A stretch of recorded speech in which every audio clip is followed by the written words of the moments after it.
Today is Wednesday, May 13th, 2020. It's the birthday of Stevie Wonder. Coming up on Roland Martin Unfiltered.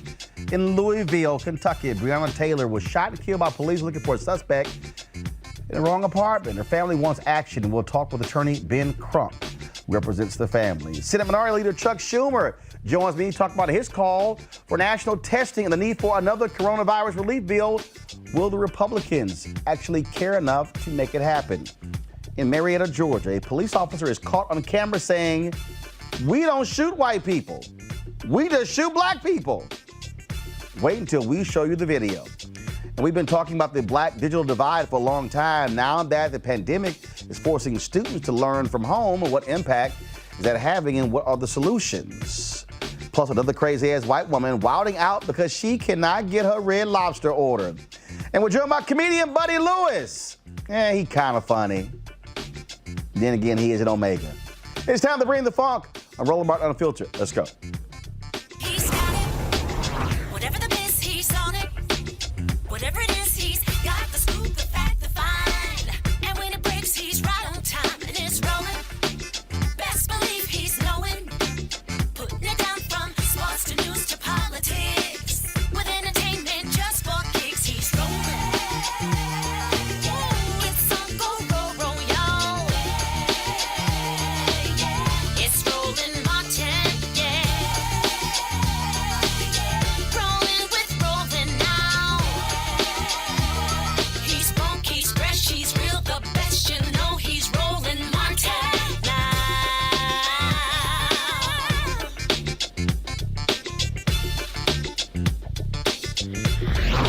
Martin. Folks, as of today, the U.S., there are 1,423,000 confirmed cases of coronavirus. 83,000 people have died, almost 84,000. Talk about, man, a stunning number. 306,000 have recovered from the virus. Now, lawmakers are still trying to figure out what they're going to do to help Americans. I talked a little bit earlier with Senate Minority Leader Chuck Schumer of New York about the need for national testing and what should be in a coronavirus relief package. Here's our conversation. Senator Chuck Schumer, glad to have you back on Roland Martin Unfiltered. I went ahead and wore the Jackie Robinson jersey since you're from New York, so I went ahead and wore that today. You betcha. I tried to get Jackie Robinson's home made a national landmark. You know, Branch Rickey had to send a white ball player to go buy the house because no one would sell to him in the neighborhood near Ebbets Field. So let's get right to it. What's going on right now? We have this constant back and forth going on between Democrats and Republicans. Coronavirus. You got the president over here. What the hell he's talking about Obama Gate, all this sort of nonsense there. My folks, though, black-owned businesses, people out there who've lost their jobs, black unemployment sky high, unemployment for everybody is sky high. Now you have what the House is doing, Speaker Pelosi, for a new bill. Now you got Republicans who all of a sudden now care about the deficit, but not when they had the tax cut. Where are we moving towards, again, additional help for the American people? Well, listen, Roland, the crisis is the greatest crisis we've had in decades. People are losing their homes. You see cars lined up for miles to go to food banks. People who've never had to go to food banks before. People are losing their jobs. Small business people who have struggled to create a business are losing them. And our Republican friends say, oh, there's no immediate need. Let's slow down. Well, the last person who said slow down, you may remember, was Herbert Hoover. When the market crashed, he said, let's leave it up to the private sector, and it got the Great Depression. If we don't move these guys, things are going to get worse and worse and worse. People are hurting. Minority communities have been hurt more than any other. And these guys are just twiddling their thumbs. And we are fighting them hard. We need public pressure to tell that we need help. We need help to people who might be kicked out of their homes to get help so they're not. We need help so that families can feed their children. We need help so that if you're unemployed, you can get your full salary. We have all these things in the bill that we just put together, and we need to push our Republican friends to move really hard. And I'll tell you another thing we need that this president's been totally derelict on. Testing. If we don't get good testing, other countries have done so much of a better job than us. And if we don't get good testing, this crisis is not going to go away. Georgia The governor there opened up all the stores and shopping centers. You know, no one's showing up because they don't want to get COVID. But if we could test everybody like they've done in many, many places, or tested just about everybody, then you'd know who had corona. They could stay in their homes. Everyone else could walk the streets, go to the stores, keep their jobs. This administration has bungled this. We all heard Trump says it's a hoax. Trump says it's not going to matter. Bunk. And now he says everyone who wants a test can get one. Your listeners cannot get a test. If you're in the White House, you can get a test. Average folks can't. So we have so much to do here on testing, on helping people get back on their feet. Our pandemic unemployment insurance pays for your full salary while you've lost your job, at least till July 31st. And in the new bill, we hope to move it till December 31st. We've even put money in the last bill for churches. The ministers came to me, Pastor Richardson, Reverend Sharpton, Mark Morial of the Urban League, and they said, you know, the churches do a lot of the social services. They're going to go broke. There's no collection plate. We put money in for them as well. We got to get this money that we've done already put out. We need a much bigger bill, a big, strong bill for all of these problems. And we will fight the Republicans tooth and nail till we get it. You know, last time, Roland, McConnell, the Republican leader, resisted. We held out. Our whole Democrats said, we're not letting you roll us and do just something for the big corporations and nobody else. And we won. We got many of the things we wanted. We're going to do the same thing now. They're now saying, oh, we don't need to do anything. There's a deficit, as you properly said. They didn't mind $2 trillion of deficit to go to the big shots, the big corporate shots, who then use the money for stock buybacks, not for helping their workers. We have so much to do, but if your listeners start calling their senators and getting all their friends to call their senators, particularly the Republican ones, and say, get this bill done, America's in crisis, we can get it done again. Where I sit, what I still just don't understand what the issue is how you do not have a central understanding of the whole process. Yesterday, I had the president of the National Funeral Home Directors on. He said, we're the last responders. He said, we have no PPE. We're dealing with people who are taking care of bodies that also have coronavirus. And he said, we're scrambling for PPE. Yet, White House says one thing, oh, we got PPE, oh, we got testing, we got more masks and ventilators. What I'm just trying to understand, and now you're talking about opening up states, now you got businesses, what are they going to do when it comes to masks and PPE? And so it seems to me that you don't have a real understanding and assessment of where we are as a nation in terms of what are we going to need in terms of hospitals. I got a call last night where they're sitting here rationing a mask at Grady Hospital in Atlanta, but the White House says, hey, hospitals got everything that they need. I just don't understand what the hell is going on. You're on the money. This White House does not know how to administer. And what Donald Trump does is he thinks by saying there's not a problem, there's not a problem. You know what he said 2 months ago? Every American who needs a test can get a test. He's saying every American who needs PPE can get it. Totally not so. And the problem is there's no one there implementing the laws. We put in some real money. We put in a set aside for minority businesses, $120 billion. I was just on the phone with the Minority Business Coalition. But the administration doesn't even try to get the money out, doesn't try to get I have never seen such incompetence in the face of a crisis. And I'll tell you something else. The president's afraid of the truth. Finally, yesterday, Fauci, he went before the Senate committee and he told the truth. He said, we're not ready to go back to work and we will have another crisis. But Trump muzzles him all the time. That's why we wanted him to come to a hearing. And Leader McConnell, if you looked on the Senate floor today, you wouldn't even know there's a crisis. We're not doing a thing about COVID on the floor. Nothing. And so we keep pushing them and pushing them and pushing them. I know you are on your show. I know that the American people are. And we will get the dollars that are needed. And then we got to push the administration to get the money where it is needed. Because they are totally derelict. Other countries have dealt with this problem so much better than us. We're supposed to be the greatest country in the world. We're not even close compared to South Korea or Germany or New Zealand or Hong Kong or Singapore. They've all done a much better job than we have done. And it's because this administration is incompetent and afraid of the truth. They're afraid of Donald Trump. You know, he says something, it could be totally false. And many of the people in the administration are afraid to tell him that's not true, Mr. President. We don't have PPE. We don't have testing. Small businesses aren't getting the money they need. I do have to ask you this question. I know you have to go, and that is you have Majority Leader McConnell, who's made it perfectly clear they're going to push through as many judges as they want to. They're even saying, hey, a Supreme Court vacancy, we'll fill it. It is abundantly clear that you're dealing with folks who are hypocritical, how they screwed over President Obama and Merrick Garland. I made the point very simple.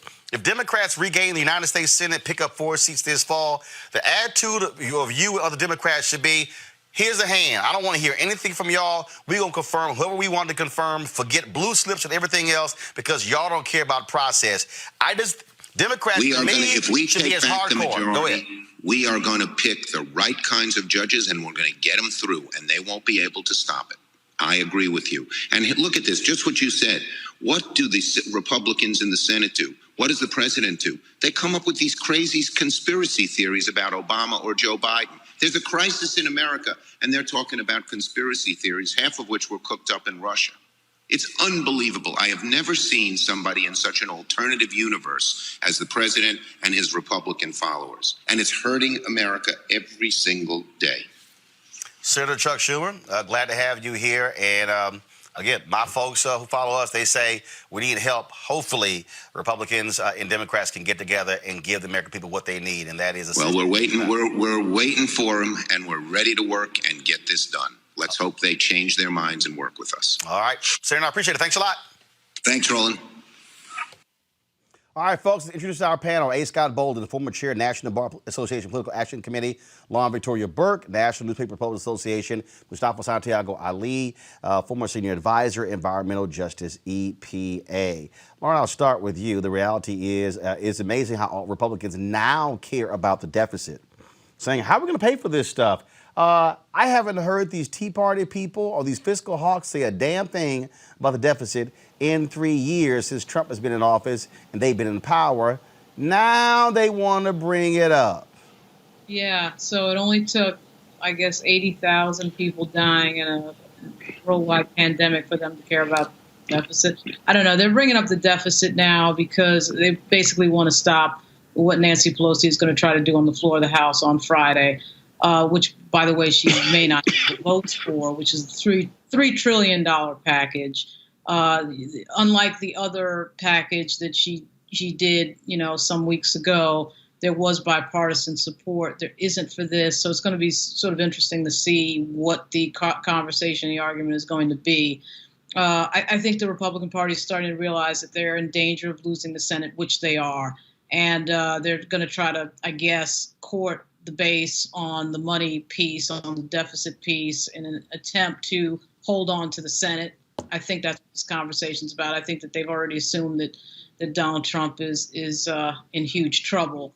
You can never predict what's going to happen 6 months from now. I think it's 175 days from now, but he is in trouble. The polling would indicate, obviously these are national polls, so we can't be too serious about that 6 months out. But in the situation that he's in, I do think we can pretty much bet that there's going to be some trouble for the Republicans to hold the Senate. So I think that's why they're bringing up the deficit argument. But here's the thing, Mustafa. They can bring up deficit argument. I got no issue with that. I'm not saying let's run up major deficits. But here's the deal. It's a bunch of people in Trump red states who are broke as hell. See, they can keep trying to spin this thing as, well, it's only, left coast, west coast, it's the blue states. Broke white people who are Republican voters also being impacted, and they're going to be looking for Congress to step up as folks have been impacted by this international pandemic. Well, yeah, I'm glad you raised that because, I was raised in Appalachia the times that I wasn't in Michigan. So I know a lot about lower income white folks and what they're currently dealing with. And they are pissed. They're pissed because many of them know that they can't afford the homes or the apartments that they're currently living in. And some folks are, getting kicked out. They're pissed off because some of them are also essential frontline workers. And, because they are lower income, they're working in fast food restaurants and other places that are helping to, provide some of the needed things that folks are looking for. And they're also pissed off because, they themselves often have a hard time finding food and other types of things. So he has actually forgotten a part of his base, and it's going to come back to bite him. So, Scott, go to you. Bottom line is what we're dealing with is a financial calamity, and people need help, and they're looking to Congress and the White House to help. Yeah, the other thing is you're absolutely right. They fool, the White House and GOP fool poor white America. Those top 10 states are red states who get the most public benefits, not urban America. And so now with COVID and them cutting off the money, they need a boogeyman. They need to blame somebody, the Democrats, in order for these poor white voters to continue to stay with the GOP that has never been a party of their interest. And so when they look around for somebody to blame, they've run out of boogeymen. And so the voters, those poor white voters in Appalachia and other poor parts of this country say, well, who are we going to blame? Well, you can't blame Barack Obama for this. And that's where the angst is going to come from. All right, then. So here's the deal. Liberals are now saying that the bill is not strong enough. Lauren, they're saying Pelosi, she's just falling for the GOP okey doke again. But look, the reality is here. Republicans control the Senate. In order to get a bill, you're going to have to do something that appeals to the other side. But what do you make of them saying that the bill is not progressive enough? Yeah, they're actually correct. So there are some things that should have been mandated in the bill that were not mandated in the bill. I actually think you should start big. You should start big and then go from there when you, quote, negotiate with Mitch McConnell, which is, of course, in fat quotes, because there is really no negotiating with Mitch McConnell. But I do think you should start really big. And I think the complaining has been that she did not really whip properly, involve everybody that needed to be involved properly in the conversation. This is a new ID. Some 2,000 words and nobody's read it. No, that's the old one. I bought that. Got it yesterday, and now they're supposed to vote on it, Friday. So that's a problem. I think the left wing does have a point, but the fact of the matter is there does need to be some aid. But Lauren, why doesn't she just go big? She's got nothing to lose. She's got the votes.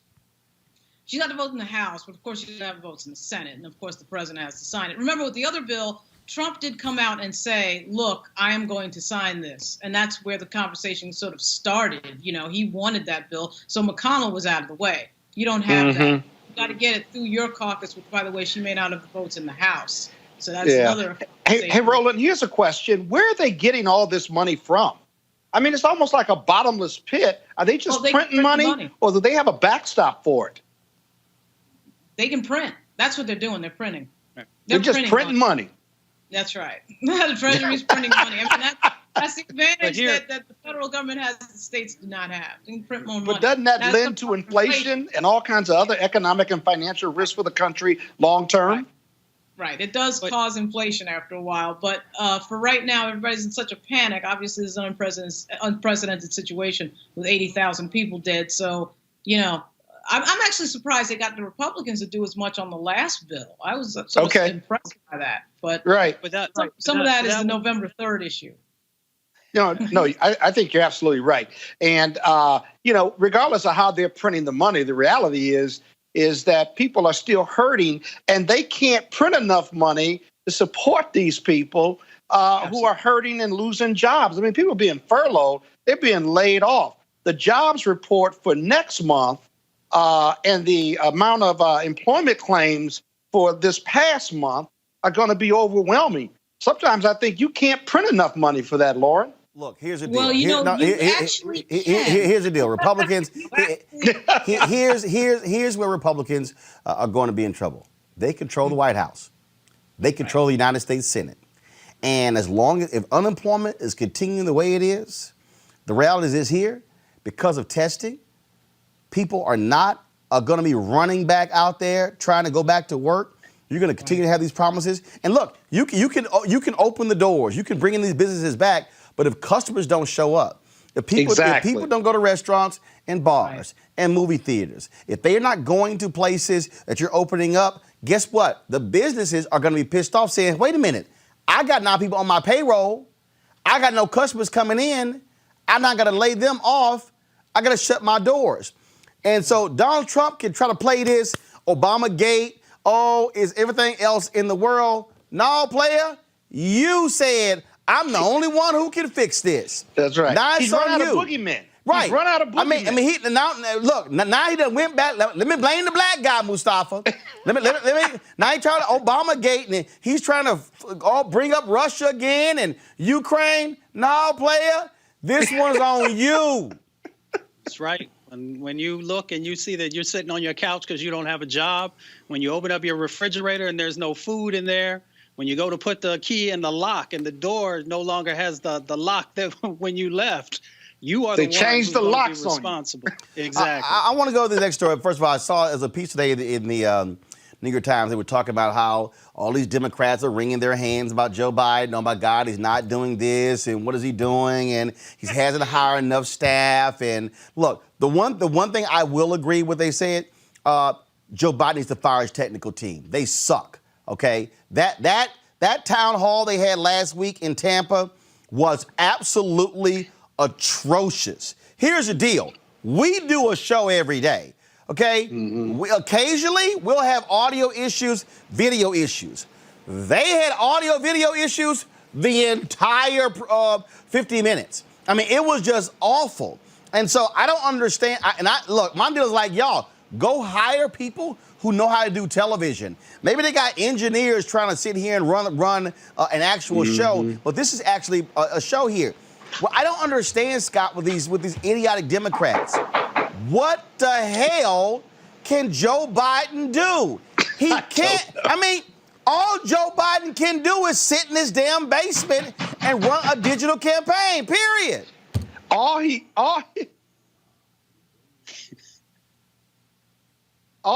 needs to do, it's on a silver platter. He's not short of money anymore. Hire the people, do what they're supposed to do, and demand excellence. How hard can that be? He's running against Donald Trump. But see, the thing here, Mustafa, that I'm just not understanding with these Democrats. First of all, okay, one of y'all need to, who's that, Amazon at y'all door? Go answer the door, Scott. Scott, you need to learn how to get you to ring on your phone so you can talk to him and say, hey, I'll be right there. All right, y'all, so here's the deal. Look at Scott. Y'all turn Scott's microphone down. He over there trying to cuss somebody out. All right, Mustafa, here's the deal. To me, this is real simple. This is real simple, okay? Nobody has ever had to run for office dealing with this here. No one has tried to run for office where you're confined to your home because of an international pandemic. And the reality is, yeah, for long as Joe Biden didn't have money. But if you look at where polls are right now, you look at where the country is, this race right now is in Joe Biden's favor. So it's not like he's down in a whole bunch of places and he needs to play catch up. This is the opportunity for them to methodically build. Look, you're not going to run a campaign for 6 months. Joe Biden, at best, is going to have a 90-day campaign. And so this thing is really going to me, it's going to kick off in August. You ain't going to see big rallies in June and July. No, I agree. I mean, now it's game time. It's game time for him. So that means that you surround yourself with the people who have the expertise to make sure that things go off without a hitch.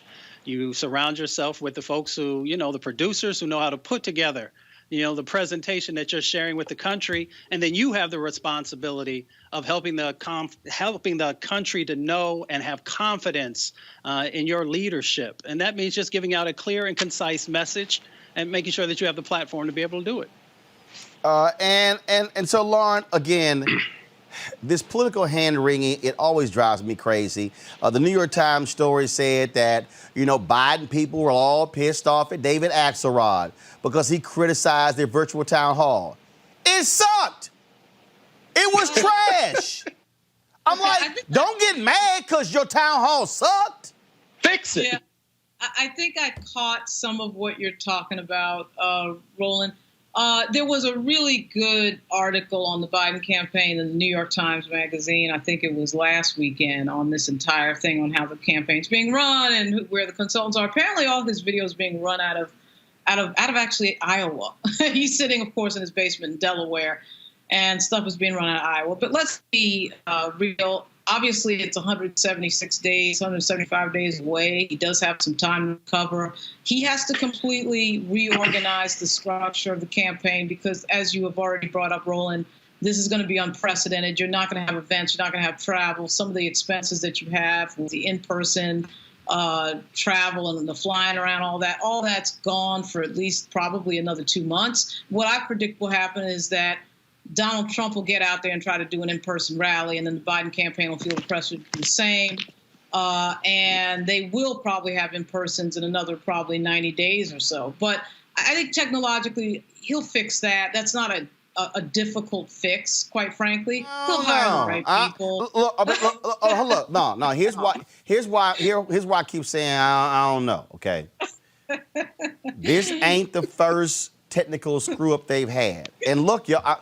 And here's the deal, okay? And I think I'm playing it. Let's see here if the video even shows up, because it was like awful. Like at one point, y'all, they even had. Let me see if I can get to it. Like Charlie Crist was just sitting there, and then they go to him. Matter of fact, Anthony, go to my iPad. And Charlie Crist, so Charlie Crist was just sort of like sitting there. First of all, let me tell you what the Biden people just did, okay? I'm gonna show you what they did. I give it to them. Like if you go back, watch this here. Go back this here. More than a flu. And then to top it all so here's off, what they did. This video you watching, this is the edited video. Told us. This is not the actual video that actually aired. First of all, that was a 50-minute video. And then what happened was when they cut to Charlie Crist, he was just sitting there looking at the camera for about 3 or 4 minutes. He wiped his mouth, whatever the heck. Then it was kind of like, oh, go. Then they went to him. All right. So what the video you're seeing was actually edited. Okay. And so I get it. But the reason I keep saying this here is this is all you got. There are people right now who are doing what we do on Instagram, on Facebook, and is actually working. I would say that Joe Biden's team, y'all got to step this thing up, because if this is the only way you can campaign, you can't screw this up, because it further it actually reinforces the notion, oh, we got a bumbling idiot who's running against Trump. That doesn't look good for a 77-year-old Joe Biden. I'm just serious. It doesn't.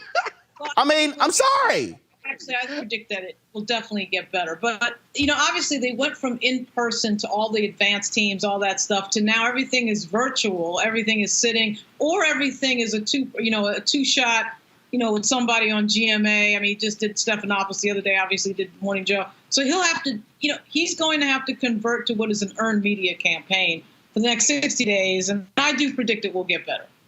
Well, I hope so. But again, if you look at the conditions right now, they actually favor Joe Biden. And so the conditions favor that. I still, look, I get the whole deal with the campaign staff, but I'll be honest with you, Scott, what really needs to be the case here is that if you are the Democratic Party, if you're the DSCC, you're the DCCC, you're the Democratic Governors Association, you're Emily's List, you're a Priorities PAC, you're all of these different people, what you should be doing is connecting with grassroots organizations to say, what are your digital plans to mobilize and organize? Because campaign is one thing, okay? They can respond to stuff.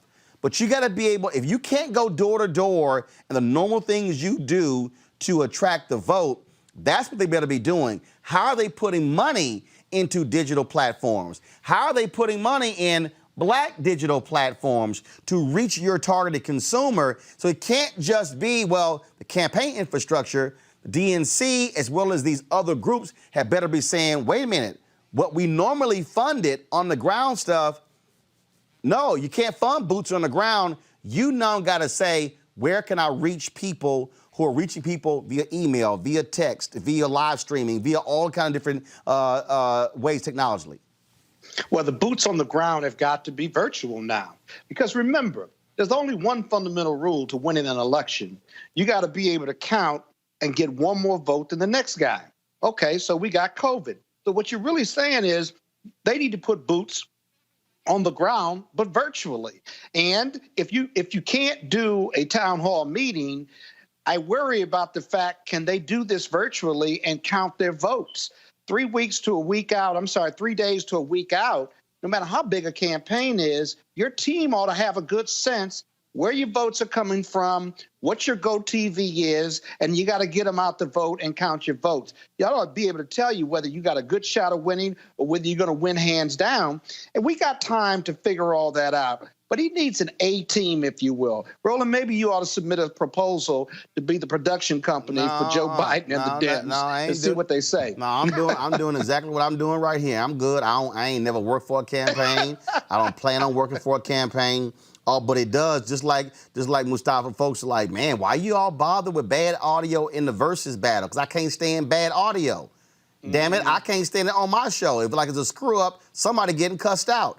And I'm just simply saying, if you're running for president of the United States and your people don't know how to switch to somebody saying, hi, you're live, talk, guess what? You got a damn problem. Right. Preparation. When Michael Jordan stepped onto the court, everybody knew their role. It had been run 1,000 times for each one of the plays that was going to happen. And if something went wrong or someone moved out of position, somebody knew where else they needed to be. So there's no reason for anybody who's running for a major national office not to have that in place. And I just want to add one other thing to what we were just talking about. There still are a lot of black and brown organizations that are on the ground that are not receiving the funding, just like they have in the traditional set of campaigns, where they often get resources at the last minute and are expected to do miracles. We've got the exact same thing currently going on now. And a lot of organizations and youth organizations have expertise in actually being able to do things on a virtual platform. So I'm hoping that folks who are listening, especially if they're involved with the campaigns, will begin to reach out to those individuals and those organizations if they're serious about winning. And I'll just give just this one last thing to the Biden people. Okay. When you're having these live events, you need to have somebody who's a host. Mm-hmm. He needs to be treating these rallies like you do a broadcast. And that is, if you toss to somebody and there are glitches and it's bad audio, you bring it back to your host and then you stretch. That's what you do.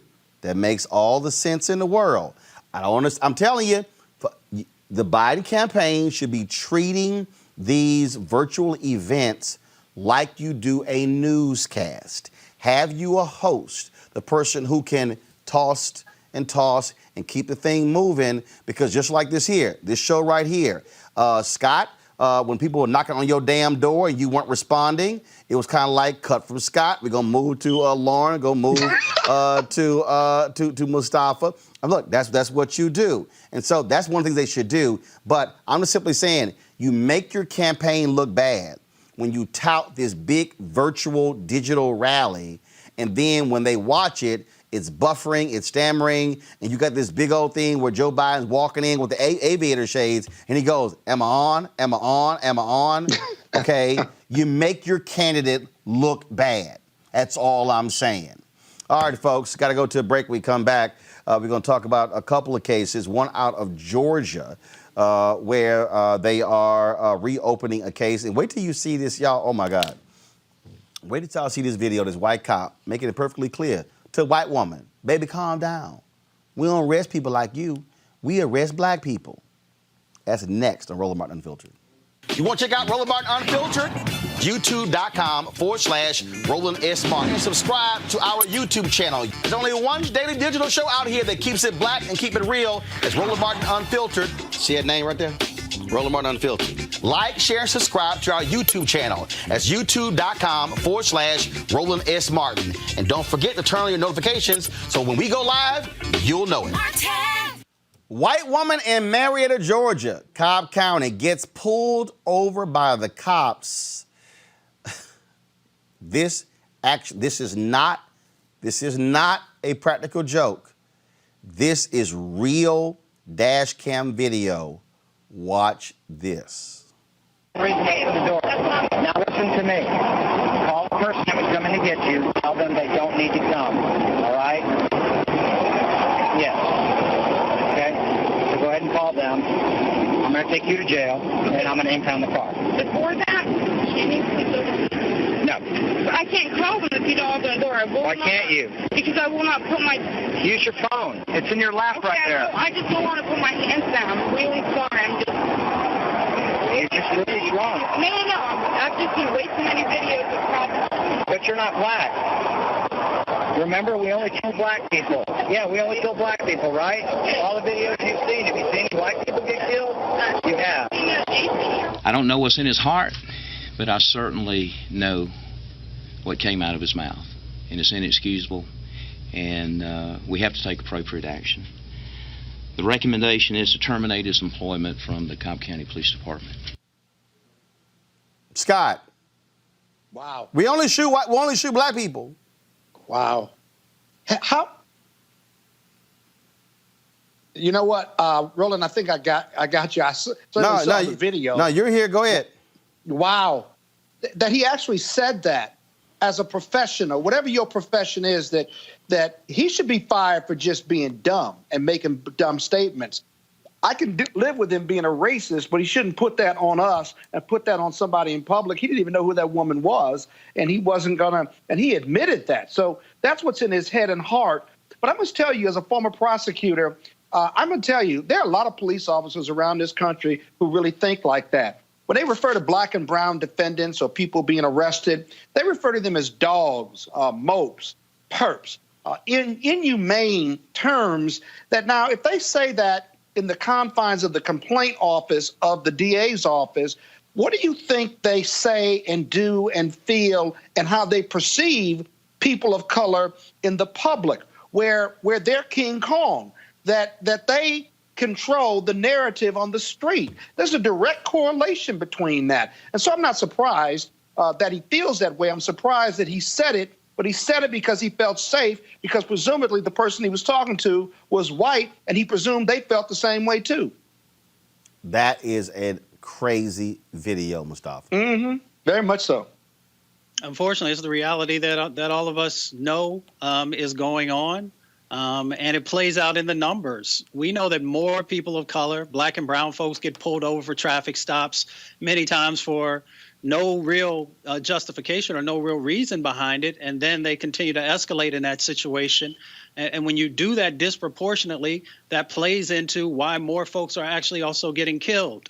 And it goes back to the root of each individual. And unfortunately, and I have law enforcement folks in my family, you know, that there are those who believe that, you know, black and brown people's lives have less value, that we're more violent, and a number of other, you know, false facts.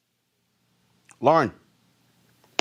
Yeah, I mean, pretty amazing. You'd like to think that he was being facetious or he might have been joking, but either way, it's not going to work. And I'm just glad to see that they decided to fire, or they decided to recommend that he be terminated. Look, I mean, to sit there and again, you have the sheriff going, I don't know what's in his heart, but I know what he said. But for you to say something like that, yeah, right. Trust me, it's exactly how you feel. And so that is he said that to comfort that white woman. Right. He said that to comfort that white woman. Think about that. Right, like, baby, don't worry about it. We ain't gonna shoot you. Right. We ain't gonna shoot you. You're fine. We ain't gonna shoot you. But again, but for that to come out of your mouth speaks to exactly how you feel about black folks. Mm-hmm. It's what it does. Mm-hmm. You make it clear how you feel about black folks. So, folks, in about 15 minutes, we're going to be talking with Ben Crump.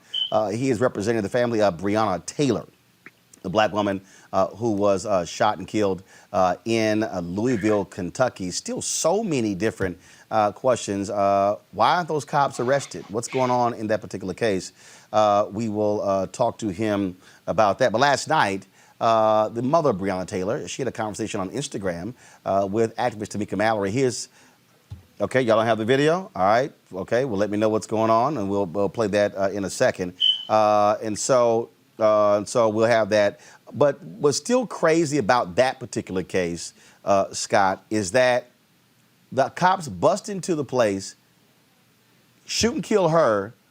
Her boyfriend, who they're not looking for, has a gun license. He fires back. They arrest him, and he's charged with attempted murder. Oh, no question about it. No question about it. And you hear about these cases all over the country. We hear about these cases all over the country where they go in, no knock, search warrant, and they go into the wrong apartment. It happens more than you would normally think. But here, they didn't identify themselves, and there's this shootout, and I'm giving them a lot of credit, but it doesn't seem like it was a shootout. And they shoot this young woman 8 times, and she's in the bed. Now, he's got a license for his gun. It's just a comedy of errors that ended tragically. It needs to be an investigation of it. And I got to tell you, everybody who was on that no-knock warrant piece needs to be retrained. Oh, by the way, before you retrain them, fire them. It makes absolutely no sense. And they went to the wrong house. So liability is going to be in the hands or at the footstep or doorstep of that police department and that city. No doubt about it. Lauren. Yeah, it's going to be another wrongful death payout after a civil court lawsuit, after a civil lawsuit. And the cities have apparently accepted that cycle, haven't they? That they're not going to change any of their procedure, and they're not going to change the way they do things. They're just going to keep paying the money out. That's clearly been the way that these things are going to go. And it's that's not good policy. And apparently, though, that's their thing, that we're just going to pay the money out and not. Were these plain clothes? These were not uniformed officers? I don't know. I don't know the particulars in terms of those officers, what they were wearing, how they were dressed. So it seems that's another reoccurring fact on these stories, that particularly the ones that are outside, not so much a no-knock situation, but, a lot of situations where undercover police have some sort of confrontation, and there's no way that the person they were looking for could know that they were law enforcement unless, of course, they announced. And, of course, they always claim that they've announced. But when somebody's coming up on you with a weapon in an aggressive manner, if you have a weapon, you're probably going to reach for it. So it's an interesting thing. Yeah. A lot of cases involve plainclothes officers. If you busted my crib, I don't know who the hell you are. Right. It's a good bet. I'm probably going to grab my gun.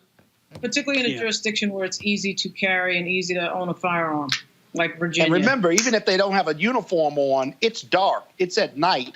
And though the fatigues that they wear are dark, you come in with your badge, you announce, and you do the no-knock.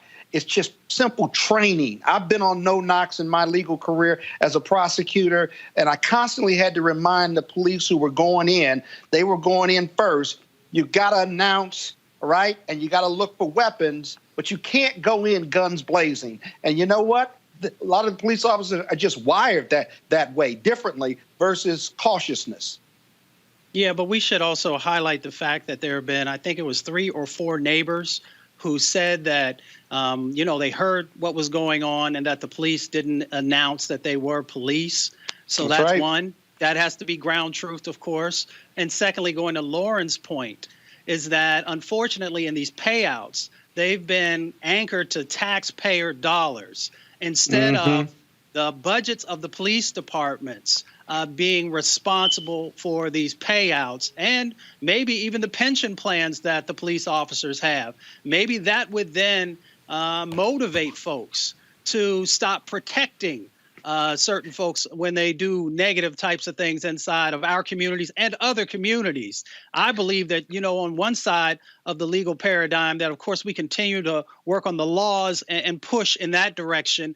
But I found over my career, when you hit people in the pocketbook, sometimes that changes behavior faster than all of the other tools that we've tried to utilize over the years. Hey, Roland, one other thing.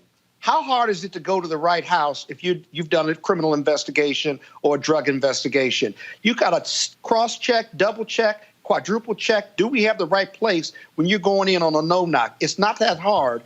And police officers who have done this in certain departments who have failed at this and gotten into this situation, they now have new programs or new rules where they're cross-checking up into the time they go in so that they have the right place, because they've suffered. The city has had to be liable for these awful, horrible mistakes. All right, folks, going to a break now. I told y'all we had Mary Spio with Seek.com on the show. This Friday, they have a virtual comedy experience featuring D.L. Hughley. It's called The Laugh Experience with D.L. Hughley. This is on the Seek website. So what's pretty cool about this, y'all, is this is one of the this is right here the VR headset, the virtual reality headset. And so what happens is you actually place your phone. You actually place your phone on the inside of here, and then once you download their app, then of course when you put this on. This is actually how it goes on. You actually put this on, and then it takes you into their whole virtual reality experience. And what happens is it'll seem as if you're literally in the room with the comedians when they are doing their comedy showcase. They've got D.L. Hughley, Chris Spencer, Ryan Davis, Bo Dacius, and Clint Coley. It's the first of its kind, never been done before, a virtual comedy show on Seek.com, Seek.com. Again, you can watch on your phone, your laptop, in virtual reality. And so, folks, there's a cost there. Go to it. Go to Seek.com. And again, if you want to watch it in VR, download the app, and then it's all you have to do is simply download the app. And what you do is you can use the code RMVIP2020. Now, here's the deal. You can also do, if you want to actually get, and I told you, Mary was on. She's a sister. She actually is the creator of this particular VR headset. And so these can be purchased as well. And then she also created these headphones here, folks, that are absolutely amazing. And what she did is she created these headphones because she said all the headphones that were out there, they really didn't have a headphone that was made for the virtual reality experience. When you put these on, when you go Bluetooth, it gives you 360-degree sound. And so unbelievable headsets. Comes with also a mic, so a lot of people who are gamers can also put these headphones on. Now, you know I love the fact that the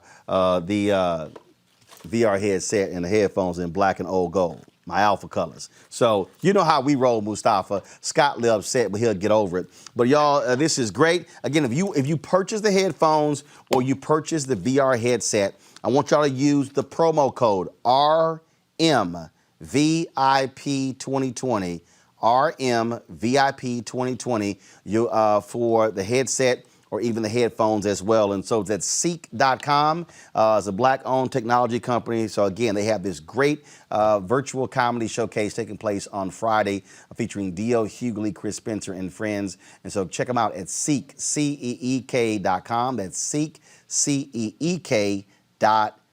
Don't forget the promo code RMVIP2020.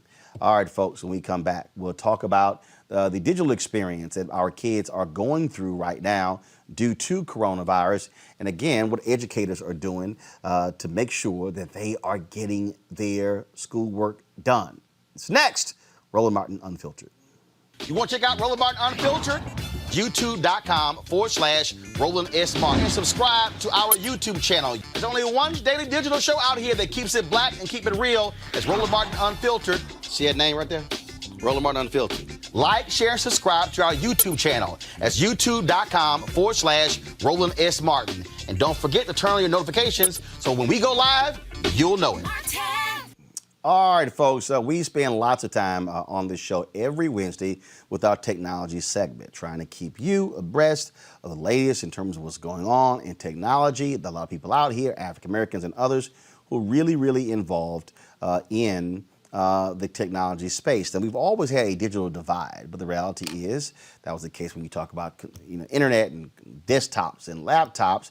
African Americans, we over-index, though, when it comes to PDAs, cell phones, things along those lines. Schools, we're seeing what happens in schools when it comes to the challenge of being able to connect all of our students. COVID-19 has truly exposed the problems there. And I've got a couple of schools, though, that are playing the role of problem solver. Jessica Salcedo is an administrator at high school in Santa Ana, California, and Eric Collazo is principal at Washington Leadership Academy here in Washington, D.C. So how have y'all dealt with this whole issue to ensure that your students are able to learn even in the midst of this international pandemic? Yeah, so ultimately, one of the things that we had to recognize at first was the idea that this pandemic was going to affect our demographic of students disproportionately. Our demographic of students is predominantly Black and Latino, and we also have a majority of our students who identify within that free reduced lunch identification. So we had to really authentically ask ourselves, like, could we justifiably ask our students for undivided attention towards academics if their basic needs weren't being met? So, I mean, if you think about it, like even Jesus fed the masses before he started preaching and teaching, and we had to do the same. So we identified what was within our locus control. We recognized that we could provide both direct food and also tech support. And thankfully, we were already a one-to-one school that gave students Chromebooks that they could take home every single day. And we just made sure we connected them to food resources. We provided food directly. At first, in the early stages, we gave them food and they picked it up from the school, but eventually we started going towards cash cards. And then with the technology, we just made sure that they had functioning equipment. They were attached to either some type of Wi-Fi network with either T-Mobile hotspots or Comcast Essentials. And we just had to really own up to the idea that the school is the heart of the community. And once we owned that idea and that role, we just acted upon it. Jessica? Yeah, I'd like to add to that because what we found the minute we got that phone call, we knew the phone call that our schools were going to be shutting down. We knew the top priority was going to make sure that our students were connected. So what we did was we went into sort of an emergency mode. In that moment, it was emergency. It was making sure we had an hour before the kids left us for the day for who knows how long. We still don't know when we're going to see them again. And so we just took inventory on how many kids had access. And then we made sure that we grouped them into groups with one adult on each campus to make sure that they were checking in with them on Monday morning to make sure what they needed. But what we found is that this is just a short-term solution. While our students, we've been delivering Wi-Fi to their homes, while I've been on phone calls with parents trying to connect them to 2 months free of Wi-Fi, we found that this is a short-term solution and we need something more long-term for our students to make sure that they have access. This has been affecting our students long before the pandemic. It's just, our eyes are just more open now to what's actually happening. And then as we're watching this pandemic happen, it's even furthering the divide because a lot of our family situations are changing. Internet is being shut off. And so we're having to continually every week make sure that our students have access. And so that's just an emergency mode. But what I really want to have happen is for us to not forget this when we move back into going back to school, not to forget what we're seeing right now, because although our kids will be back in school, they go home at night without that access. And then we expect them to come in to school the next day ready and prepared. Well, then there's a divide there as well. And so one of the things that still jumps out is that the school districts obviously realize they got a problem, but how are they solving it? What did you specifically see, and how quickly did you move to say, we got to close this gap, or otherwise the students are going to suffer?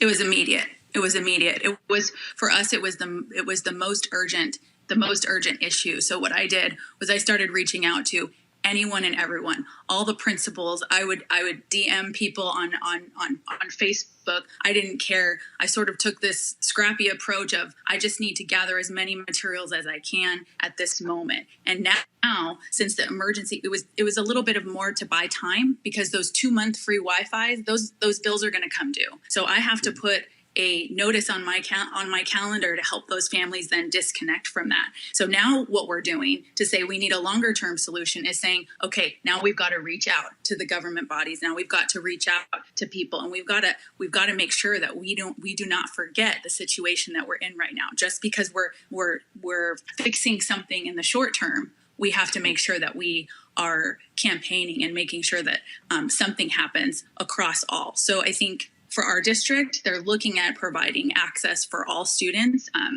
24/7 if you're a student in our district. And that's what I want.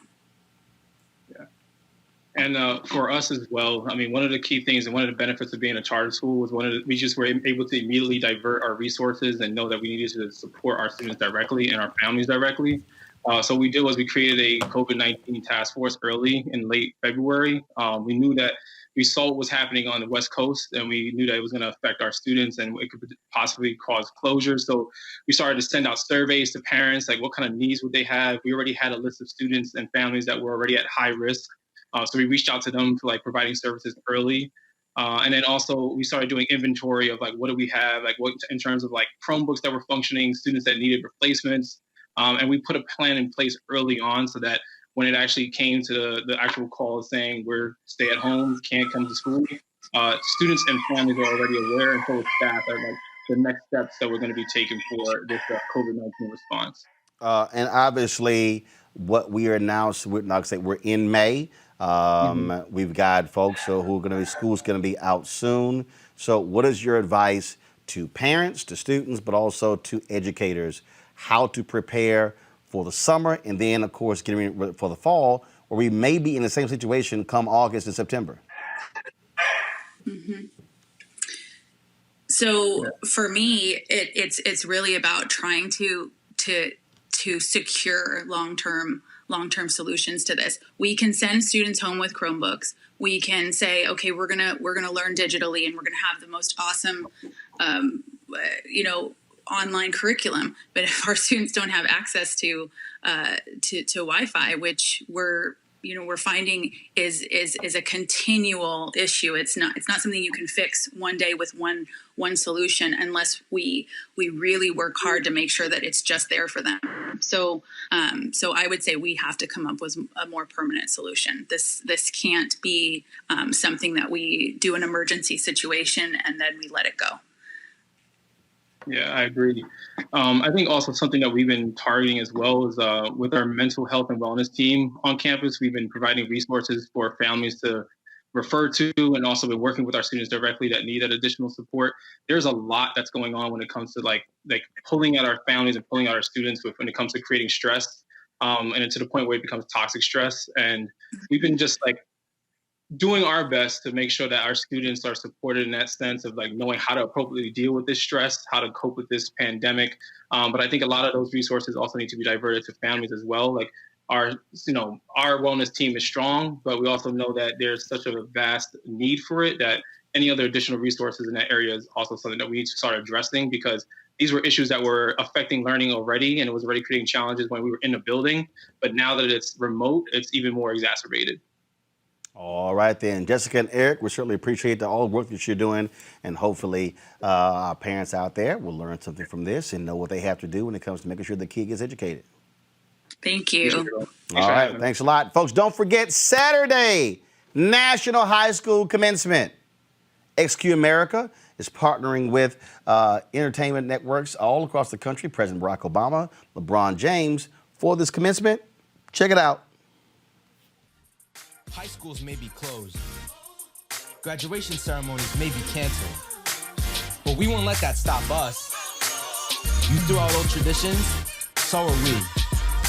Join us on May 16th as we all come together. Say goodbye to the end of an era and welcome a new beginning with you at the center. It's time for America to celebrate and honor you, the high school class of 2020. And of course, that's going to be airing on multiple networks, and we'll be streaming it right here on our Roland Martin Unfiltered platforms. All right, folks, that's what's happening. We told you about the Breonna Taylor story in terms of what is happening there, and just a stunning story out of Louisville, Kentucky, where this sister, it took place in March, in her apartment with her boyfriend.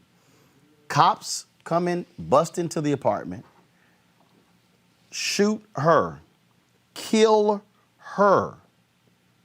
Her boyfriend fires at them. He's a licensed gun owner. They arrest him for attempted murder on police officers. They were actually looking for someone else who was already in police custody. Family attorney is Ben Crump, who joins us right now. Ben, welcome back. This is you had a news conference earlier today talking about this here. The fact of the matter is, this took place in March. Family filed a civil suit in April. The cops involved, are they still on the force? They're still on the force. They're assigned to desk duty. That's it?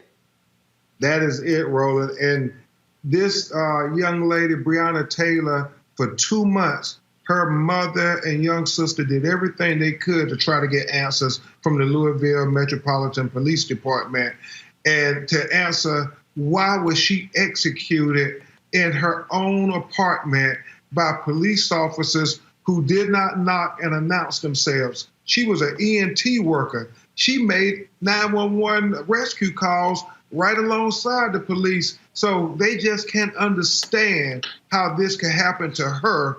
But when you look at it, so many more lingering questions come forward to want us to mention her name the same way we have mentioned Ahmaud Arbery's name, Roland Martin. She, after they battled around her door, busting it open at 1 in the morning, her and her boyfriend Kenny are in bed. Kenny is a registered gun owner. He gets his gun thinking that their home is being invaded by burglars. They call 911, Roland.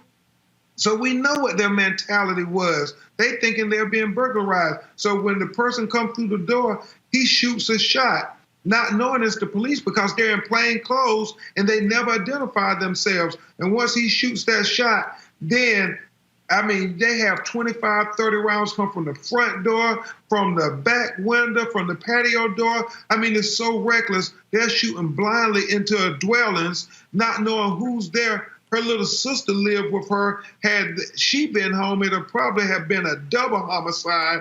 There was a next door neighbor, a 5-year-old daughter, sleeping in the bed. A bullet went in her room, and Breonna's body was mutilated with at least 8 bullets. The funeral home director tells her mother they counted 10 bullet holes. And so it's just so tragic.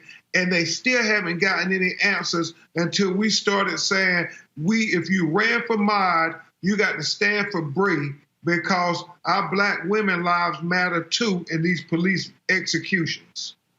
This is interesting because I thought the NRA defends legal gun owners.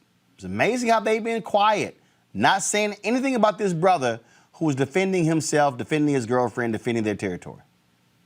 Absolutely, Roland. I mean, does the Second Amendment applies to African Americans? I know Attorney Monique Presley and I were talking about we got to frame that part of this tragedy too, because all this brother was doing was trying to stand his ground, protect his woman, protect his castle. And for some reason, the police charges him with attempted murder, even though they're the only people who kill somebody and killing his loved one, his girlfriend, the person he was planning to spend his life with. And so you got him home confinement in jail now while they try to distract and get everybody off focus the fact that they botched this execution of this search warrant because the person they were looking for, Roland Martin, was already in custody.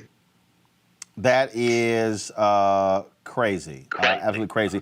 Any questions from panelists? Scott Bolden, you first. Hey, Ben, Scott Bolden here. Unfortunately, every time we talk, at least on Roland's show, we're talking about another tragedy, or as you say and have written, open season on black people. I guess my question is, have you been able to investigate how many of these no-knock search warrants they've executed where they have failed at going to the right location? Because in my opinion, that'll be relevant, probative, and material in regard to your investigation and the prosecutor's investigation. Absolutely. It's always good to see you, Scott. My co-counsels in Kentucky, they have told me about the corruption that they have going on in the Louisville Metropolitan Police Department, the fact that they have done these no-knock warrants on black people at an alarming rate higher than they've done them on white people in Louisville. So that's an issue we're going to look at. And then the fact that they, they keep changing their story, Scott and Roland. At first, they came and they said, well, we knocked and we announced. Well, we went and got affidavits from 3 neighbors who live right there in that little section of the apartment complex. And all of them said, we never heard of anybody identify themselves as the police. And they execute once in plain clothes. They don't have their police uniform on. So there was no way for Breonna and Kenny to know that these were the police. But now, since we called them out on that, Scott, yesterday they then acknowledged, well, it was a no-knock warrant, so we didn't have to identify ourselves. So which is it? Did you identify yourself or not identify yourself? And now that you have admitted you didn't identify yourself, why is it that Kenneth Parker is being charged for attempted murder unless you all are trying to distract us from getting justice for Breonna Taylor, the fact that this innocent young girl was executed, and the fact that everybody to a one has said she was a wonderful human being who dedicated her life to trying to help others. That's why she wanted to be a nurse. And those charges against her boyfriend are still pending because they're still trying to get their story straight. Because if they dismiss those charges against the boyfriend, then their case falls apart per se. They're holding on to him for that reason. Exactly, and that's how the drama is going to unfold, because you're going to have this criminal trial that going to have direct implications, Scott Bolden, to this civil case, but more importantly, to these officers being arrested, because we just believe, had they just followed their own protocols and procedures, Breonna would still be living today. They could have called and checked to see if they had the person in custody. Their policies say that's what you're supposed to do, especially after you get ready to execute something as dangerous as a no-knock warrant. Yep. Lauren? Yeah, Ben, how you doing? It's Lauren Burke. What do you mean the person that they were looking for is in custody? How did they not know about that? Can you talk more on that a little bit? Certainly. The person they were looking for was in custody. He was a low-level drug dealer, which it still boggles my mind how they get these no-knock warrants on people who are selling marijuana and these little low-level drugs, but they can convince them that our people are always so violent and the judge got to throw away our constitutional rights. So they had him in custody for about 4 or 5 hours. He was the primary suspect on the warrant. And then they had 4 other addresses where he might possibly be. He dated her almost 3 years ago. They had moved on, but yet after they had him in custody, they still wanted to battle ram her door down. And when you think about the fact that she's never committed a crime in her life, Kenny has never committed a crime in his life. He worked at the post office. She worked at 2 hospitals. This was this young black couple trying to make their way in the world. And this judge signs this order saying, with every other known address, you can have a no-knock. And the Louisville Metropolitan Police Department, even after they got him, went to her property and knocked in the door as well. And so it makes no sense. They're not giving any answers. And the warrant is so vague. When you look at it, you have to ask the jury who's listening to this case, is it any black person that this man has ever known that they had the right to then just go blow their doors off and come in with blazing guns? Because that seemed to be the case here while Breonna Taylor was killed. Go right ahead, Mustafa. Yeah, hi, Ben. This is Mustafa Ali. Thank you for everything that you continue to do to protect our communities. Quick question, what can we do as everyday folks to support both, what's going on with Breonna and yourself? Well, the biggest thing, that's a great question, Mustafa, because the biggest thing we got to do is bring national attention so they know it's not just Breonna's mother, Tamika, and little sister, Janiyah, who are demanding justice. We got to call the Commonwealth Attorney, and I'll make sure I get that number to Roland Martin and blow him up, because remember, he's over both cases, Scott Bolden and Lauren. He's over the prosecution of Kenny Parker, the boyfriend, and he's also the determining agent who is going to determine whether those officers should be charged or not. So we got to make sure we blow his phone up, his email up, and tell him he got to do the right thing. The other thing we got to continue to do that has been done is blowing the mayor up and the police chief up. The mayor's a Democrat. The governor of Kentucky is a Democrat. The governor came out today and said that we have to strongly consider moving this from the Louisville Metropolitan Police Department because they should not be able to investigate themselves when they killed this young lady. The other thing this governor is trying to decide to do is whether to appoint a special prosecutor, since there's an inherent conflict if he's going to prosecute Kenny and then decide whether to prosecute the officers. What's he waiting on? It's been What's 2 he months, waiting on? Scott, and I think until we made a stink about it, they were going to sweep it under the rug. They weren't going to do anything. The police union was all, just proclaiming this is disgusting that this Judge Olu Stevens dare let this person who shot at the police and grazed his leg be let out to home confinement because of the coronavirus. They wanted him, even though the coronavirus was going on, Roland, to stay in jail. But that's what they're trying to do, to divert all the attention from everybody. All right, then. Again, I still want to know, where is Dana Lash? Where's Colin Noor? Where are all these NRA people saying how that it's wrong that this brother is being prosecuted for being a legal gun owner? Amen. Where they at? Amen, Martin. Amen. All right, Ben Crump, we certainly appreciate it, man. Thank you so very much. Folks. If you stand for Mod, stand for Bree. Yes, indeed. Yes, indeed. Ben Crump, we'll chat with you again. Thanks a lot. Thank you, brother. Folks, this just in, pretty stupid. Yesterday, Dr. Anthony Fauci testified before the Senate, and he talked about schools. He talked about how it might not be a good idea reopening schools because of coronavirus. Well, idiot just was asked about this at the White House. Watch what this fool said. Dr. Fauci is playing both sides. Are you suggesting that the advice Well, he's giving to you is I was different? surprised by his answer, actually, because, it's just, to me, it's not an acceptable answer, especially when it comes to schools. The only thing that would be acceptable, as I said, is professors, teachers, etc., over a certain age. I think they ought to take it easy for another few weeks, 5 weeks, 4 weeks, who knows, whatever it may be. But I think they have to be careful because this is a disease that attacks age and it attacks health. And if you have a heart problem, if you have diabetes, if you're a certain age, it's certainly much more dangerous. But with the young children, and students, it's really, just take a look at the statistics. It's pretty amazing. Mr. President, businesses are Dr. I'm sorry. Lauren, I'm trying to understand. Donald Trump, who don't know jack about infectious diseases, is trying to tell Fauci what he should say.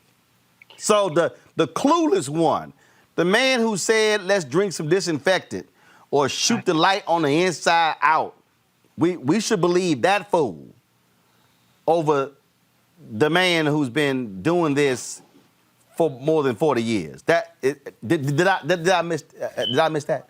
Yeah, because the problem, of course, that Trump has is that Anthony Fauci is not only a doctor, he's not a participant in the PR strategy of Donald Trump.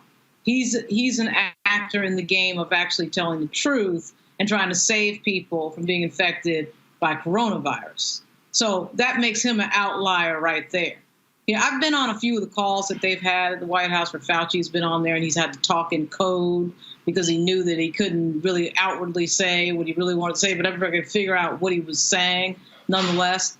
You're either going to have to choose with Donald Trump between telling the truth or playing political stupid games so that he can prepare to get, back into office, to sneak back into office in November. And Fauci is not going to do it. It's not going to happen. So I'm just waiting for the moment where Trump finally realizes this and fires him, which actually I think would be good for Fauci and the rest of the country, because then Fauci can speak freely to everybody about what's going on. The only thing that's tethered him a little bit, and he's really not that tethered, but he will be completely unleashed if he's a private citizen. He just get on MSNBC and everybody else and Roland Martin Unfiltered and talk about what he really wants to say. Scott, here's what your boy Tucker Carlson said last night, and you notice how all of a sudden how the right, how they're attacking Fauci, probably because his approval ratings are far higher than Donald Trump's. Listen to Mr. White Privilege himself. This is the guy into whom you want to vest all of your trust. Is this the guy you want to chart the future of the country? Maybe not. This is a very serious matter, the decisions we're making right now. Tony Fauci has not been elected to anything. He's had the same job for nearly 40 years. That means the majority of American voters never even indirectly picked him for the role he has now. This is not the result of any kind of democratic process at work at all. Yet in the last 4 months, Fauci has become one of the most powerful people in the world. And some, particularly in our media and in our democratic establishment, are clamoring to give Dr. Fauci even more power. Why? Some people seem to think he should be dictator for the duration of this crisis. That's insanity. Fauci, like every other human being, is flawed. He says things that are wise. He says things that are profoundly silly. He's not, and no one is, the one person who should be in charge when it comes to making long-term health recommendations. This guy, Fauci, may be even more off base than your average epidemiologist. Plenty of doctors, by the way, think it's time for most, even all of the country, to cautiously reopen. And they have a voice in this, too. They deserve one. But in the end, no appointed doctor should make the call on what our federal policy is. We elect leaders for that because we're supposed to be in charge of the country because it's a democracy. Remember NBC? CNN? Ned Ryan is the... Okay, Scott, first of all, let me unpack the sheer stupidity of Tucker Carlson. No. Let me go first. Okay, go ahead. I'm sorry. Go ahead. Dumb. What does the democracy and electability have to do with the health, safety, and welfare of this country? If anybody should be a dictator and leading us through a health crisis, through COVID, through a pandemic, is the most qualified scientist or medical person who's been in office for 40 years, Tony Fauci. I'm not going back to work until Tony Fauci tells me so. Donald Trump would like to for me to say that as an American and a human being, but I'm not, because he and his team have the most credibility. And I don't need politics in a pandemic. I need health expertise in a pandemic. So here's what I find. I just find to be just quite interesting, and that is, Fauci never said, "I'm the guy." All hell power rests in my hands, and I shall determine when the nation is able to open. He's never said that. In fact, Trump can't do it.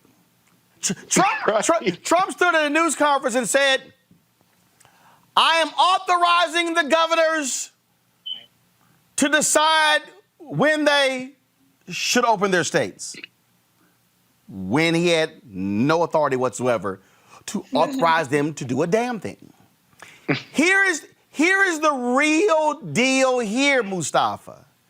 This administration and the Republican Party and the state-run media Fox News, they despise the fact that Americans trust Fauci more than the idiot Trump and the fool who refused to wear a mask, who now wears a mask, Mike Pence. That's first. Exactly. And here's what I find to be laughable. Fox and Friends, that airhead Ainsley Earnhardt, and that airhead Steve Ducey, and that airhead, what's his name? Brian Kilmeade. They are on the air every day, bitching and moaning, we gotta open the state, when their own network is closed. Okay, let me help all y'all who are watching. The very people who are bitching and moaning about how we need to open the country, their own company is closed. Fox News doesn't plan to. Y'all, Ainsley, Brian, and Steve are doing the show from home. Don't you think you sound like a damn fool by yelling and screaming about what needs to open when your own bosses won't even open your building? Mustafa, this party, and that dude sitting in the Oval Office, they hate scientists, they hate science, and so the attack on Fauci is if they can destroy his credibility, then they win. The problem is the American public ain't buying it. Right. Dr. Fauci does everything based on science. He's told folks, he doesn't get into the, these policy conversations, these economic conversations. He's said on air numerous times, that is the expertise of someone else. I know science. I know public health. That's what I'm focused on, and I'm going to give you my best responses based on that. We know that since this administration has come in, they have attacked science at every possible turn. They attack science so that they can then manipulate policy, and they can have policies that fit what their economic sort of paradigm is that they've been operating from and trying to move forward. When I resigned, I was very clear with folks that I felt that this administration was going to make more people sick, and unfortunately more people were going to die. And I was thinking at that time in the environmental context of all the pollution that they were continuing to pump inside of our communities, which of course is, connected to COVID-19 and some of the deaths that are going on.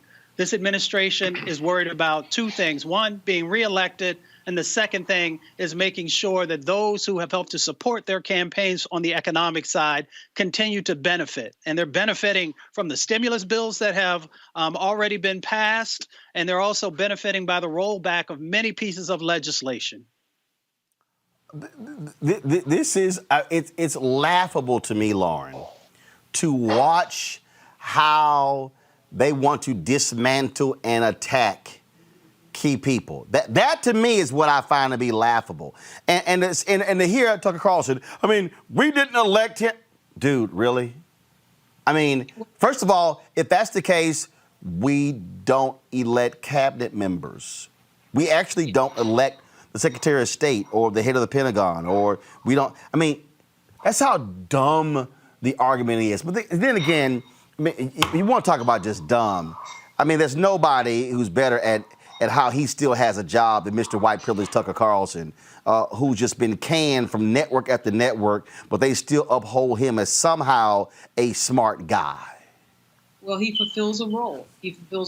What they're afraid of is truth. They're afraid of reality. They always, as you said earlier, they invent a boogeyman, right? It was Hillary Clinton in 2016. Now they don't have anybody because they're in charge of everything. They're in charge of the entire government. They're in charge of everything, and of course, until 2018 when the Democrats took the House. But now they can't create, they can't create an enemy. And that's why the current iteration of the Republican Party is completely vacant. They just have nothing. They have no policy. They have nothing to believe in. Everything is based on hating something. Everything is based on running against something. It's just this ever-revolving, never-ending cycle of having something to fight against. But you have to have that something. And that I don't have anything, because the thing that just happened that has precipitated the deaths of 80,000 people, over 83,000 people in this country and counting, and now we've gotten estimates of 140 by August. What that was a president of the United States who did not read his intelligence briefing in the back of December 2019, January and February. There's no running and hiding from that reality. There's nothing. Now they're going to try to blame Anthony Fauci. Good luck with that. Good luck with that. You can guarantee yourself, just as you said, Roland, the president noticed that poll that has Fauci over him, because that's the type of thing that always drives him crazy. The only other thing that drives him crazier it ain't even close. Fauci is way over him. Right. Like way up there, and he cannot stand that because, of course, he's a complete narcissist. It's all got to be about him, and it can't be about the reality of his massive, historic, never to be forgotten screw up, right? To talk about vaping during the briefing where they were trying to tell him about COVID and how it was marching through China and killing people, right? You don't want to talk about that, and it's all his fault, and he's not going to be able, no amount of spin, no amount of the idiot Tucker Carlson is going to erase the fact that it is his fault primarily that this happened. When we look at the numbers in the other countries, look at the fatality numbers, they are nowhere near the United States. And there's a reason for that, because those countries, of course, prepared a lot sooner because their leaders sprung into action a lot sooner. It is Donald Trump, and he cannot run from it. And he's going to pay the price in November. Well, I just think it's then here's what gets me, what I find to be hilarious as well, folks. Oh, he was wrong. Okay, let's just be real clear. These scientists, what their job is, this is not hard, okay? It's just like when I look at meteorologists. You take a set of facts and then say, this is what we are projecting if these things happen. And then what you then do is you continue to watch that, and then you see how that evolves, and then all of a sudden, if certain things are happening. Right. These are the people who are going, well, I don't understand. Y'all said 1 million were going to die. Yes, 1 million were going to die if we didn't shut things down, if we didn't wear masks, if we didn't wash our hands, if we didn't use Perel. Yes, 1.1 to 2.2 million were going to die. But then when they kept saying mitigation, that was the whole point. They are still holding on to, but no. You said 2.2 million were going to die. Yes, idiot. If we did not do these things, that was going to happen. And so it is as if they would rather see the 2 million die than be able to say, you know what? That versus say, well, you know what? Y'all are right. If these things didn't happen, okay. That's what's crazy to me. That's what's absolutely illogical to me. And this whole deal of, and then Rand Paul, nobody, like, who are you? Who are you? You're just like one dude. Like, why are we listening to you? You got your ass whooped by your neighbor. We damn sure ain't listening to you. That sector of the Republican Party that you're talking about, Roland, has not been able to face reality since the election of Barack Obama. They embraced this strategy of not wanting to look into the face of reality and truth since 2008. They just can't handle the fact that the world is changing, the demographics in the country are changing. And they put this idiot in office as the answer to Barack Obama, and now that's blowing up in their face. So it is inescapable, and like I said, it's a reality that I think they're going to pay for politically in a huge way in about 175 days. And they're massive liars, Scott.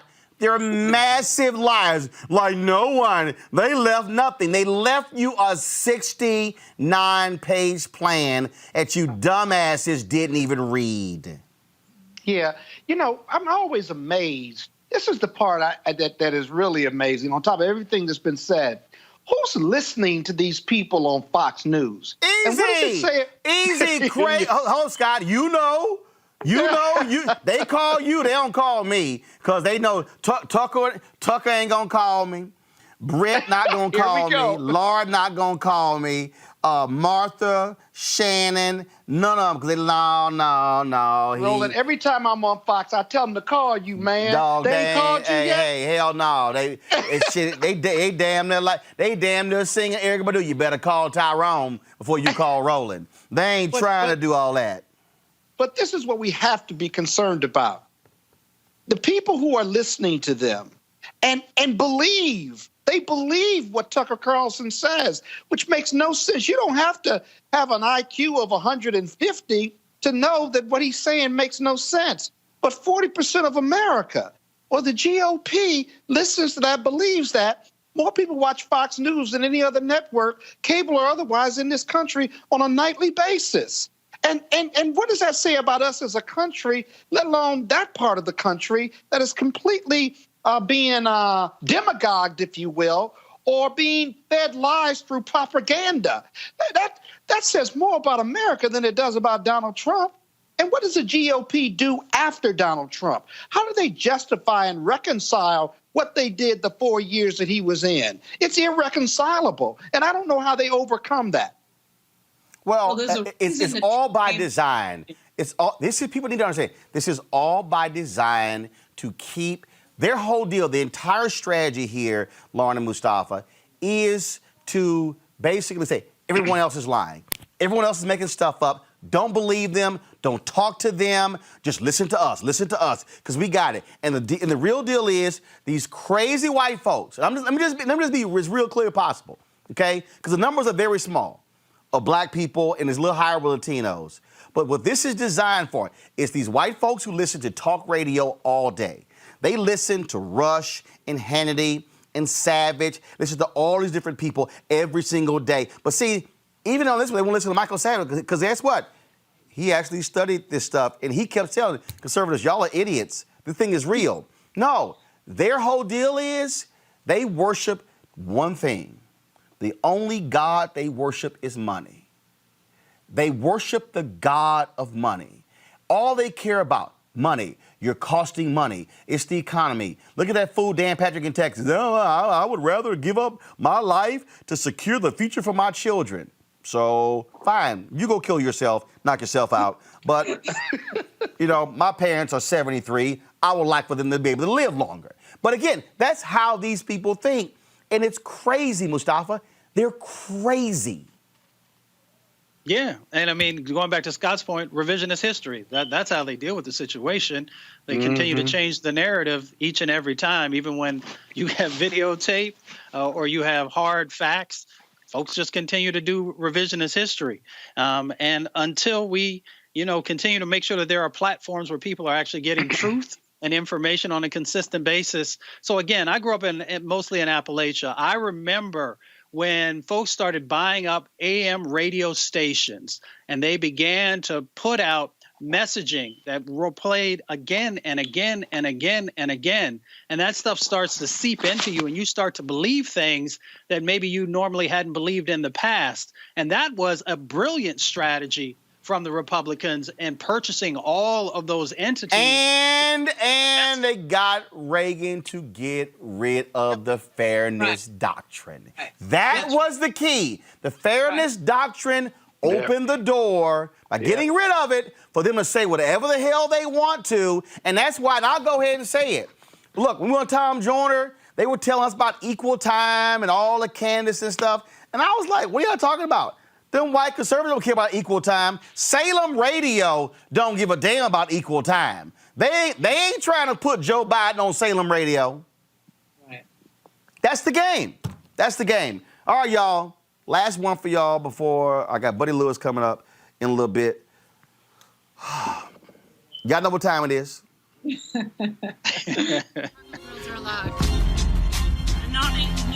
white. I got you, huh? Illegally selling water without a permit On my property. Whoa! Hey! We don't live here. I'm uncomfortable.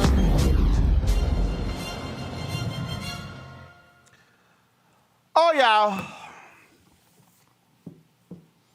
Now, my wife really love her some Red Lobster. Gabrielle Union love her some Red Lobster. Then Beyonce dropped a Red Lobster line in one of her songs. But on Mother's Day in York, Pennsylvania, this white woman here, this Becky, this Karen, lost her ever-loving mind and almost got her ass whooped by Tiffany. Let's fight now. Anybody got shot? Call 911, somebody. Get out! Get out! Get out! Get out!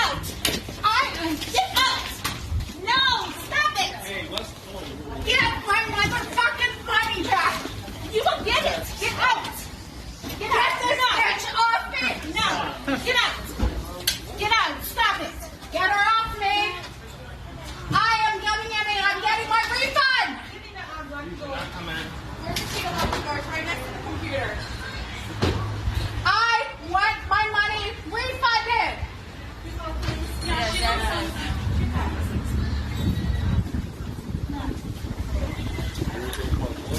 Let me show my bill to get my refund! Don't get a window. All we need is your name. That's all we need. Kathy Hill! Kathy Hill, you will get your money back. When? Like 5 minutes to play out here. You ain't coming in though, I know that much. No, we gotta go. You get your motherfucker!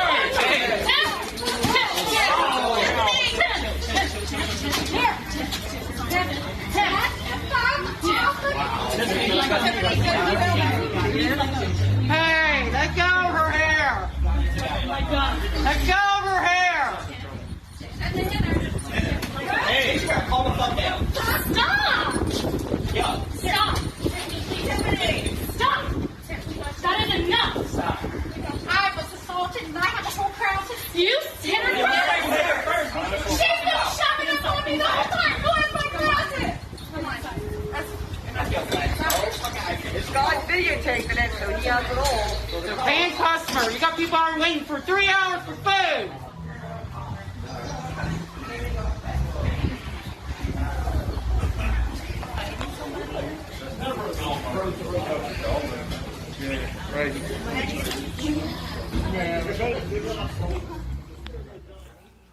All right, so Karen got a little physical, Lauren, with the staff there. When she swung on the sister's like, I'm about to whoop your ass. Now, what got me was all these fools standing there when a sister named Tiffany snatched that wig. They start yelling, let go of her hair. No, how about tell a crazy white woman don't swing on people? Yeah, and you know what's even scarier? What was happening on the video before we start the video, and they're struggling at the door. But, you know, the bigger piece is it really is a shame in our country that people live such small lives that the biggest thing in their life is picking something up at Red Lobster. And even in the context of what we're going through now collectively with regard to the cabin fever that is clearly set in on everybody in terms of everything being disrupted, it's still pretty sad, right? The biggest thing in your life is that you cannot pick up a Red Lobster order without some major disruption and a major assault happening on camera. Well, your point is well taken about the sister. Like, you know, she gets involved and all of a sudden, oh my God, but all this pushing and shoving, but now all of a sudden she does something and now we have to have policing. But right, but here's the whole deal for me. Okay, y'all roll the video while I talk over this. Here's the whole deal for me. Okay, restaurants, Mustafa, are trying to figure out. Look, spacing, staff, distancing. First of all, we don't know. Her ass ain't got. Karen ain't got no mask on. Karen ain't got no gloves on. She take a shot at the sister. They holding the sister back. Then Becky gonna holler, I'm gonna call the cops. That was assault. Half of you swung first. That's called, that's called self-defense when she snatched your wig. And so they acting a fool like this virus not real. No safe distancing. And look, first of all, I ain't waiting no 3 hours for no damn Red Lobster. Right. Okay? And Mustafa, this is all about understanding that, look, you got to be patient, but you heard the people yelling, we out of here waiting. Take your ass home and cook then. That's what I was thinking. Everybody got an electric or a gas stove, or you got a grill or whatever it might be. So you need to actually utilize that, especially in this time. The other part of it is privilege and how it continues to play out on the camera and off the camera, where folks think that they can say and do whatever they want because of their privilege, and it gets checked. And she's just lucky it wasn't in Anacostia or a number of other areas that I could call out where she may have gotten a completely different result if she found herself in that situation. And this is the problem I have, Scott, the biggest problem I have is that these people, they treat workers like this lower than dirt. Now, let me be real clear, okay? I can't stand bad customer service, okay? You act a fool and you nasty, and I'm just gonna tweet about your ass, and the company gonna be hitting me up in no time at all. But here's the whole piece here. If you were waiting 3 hours, okay, so here's the question. Was it your takeout order? Were you in the restaurant eating and they didn't bring you your bill? Let me tell you something. If I'm done my meal and you ain't brought my bill, hell, if I've waited 45 minutes, we just gonna bounce. That's on you. You can't bring the bill. But these people, let's just be real clear. People like, somebody said on YouTube, Corona Karen. People like her, they look down on workers at restaurants. And this is a society that looks down on nurses, that looks down on people at grocery stores. They don't speak to them even in normal situation. But now these are the people who you got to have. Because see, if you're behind standing outside that door, no, I need the Red Lobster people with a good attitude. Yeah, the video, there was a delay on the video, so I couldn't get my arms around what the dispute was, but apparently they've been waiting a long time. But then why did she attack the black woman who was working for Red Lobster? Well, because the sister was the first one to push her out, say, you got to leave. So obviously she was acting a fool on the inside of the restaurant. Right. And so the sister Tiffany threw her, said, no, you got to go. You got to go. Turn the audio up, turn it up. She's like, you got to go. And so they push her because she obviously acted a fool on the inside. You see the white guy in LeBron James jersey trying to step in to keep the sister from swinging on her. And all of a sudden, here it comes. Turn it up.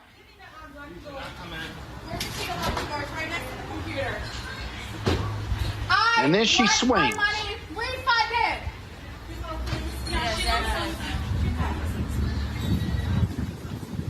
I want my money refunded. They said we'll do it. It'll take 5 minutes. Right. And that's when she hits the sister in her face. I'm telling you right now, that sister in the blue shirt named Tiffany she should have called the cops and filed charges on her.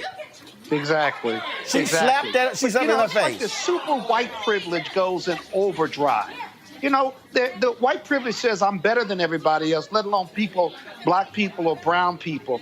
And then there are those of us or those who don't look like us who begin to take on this police mentality because of their white privilege. And this is manifestation of it right here. You remember the white guy in the McDonald's or the fast food that grabbed the black sister from around? Yep. Who was in front of the cash register, and the sister started whipping his ass. It was just like, well, why did you grab this sister who's on the other side of the counter helping you?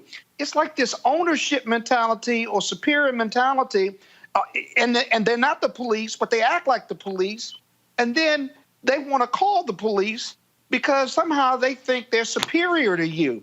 It's a mentality that they're trained in their homes, trained in their environment, but it is not reality. It's this fantasy on their part. Hey. And this section of your show, you could keep this going for 10 years because it always manifests itself. Hey, all I'm saying is I'm warning people, y'all going to see a lot more of this because these are the people who are out here at these damn rallies demanding stuff open up because they can't handle the world we're now living in. Because their privilege is you're going to do what I say when I want you to, when I say it. Okay, look, I'm just warning y'all in advance. I'm telling you, it happened in Seattle.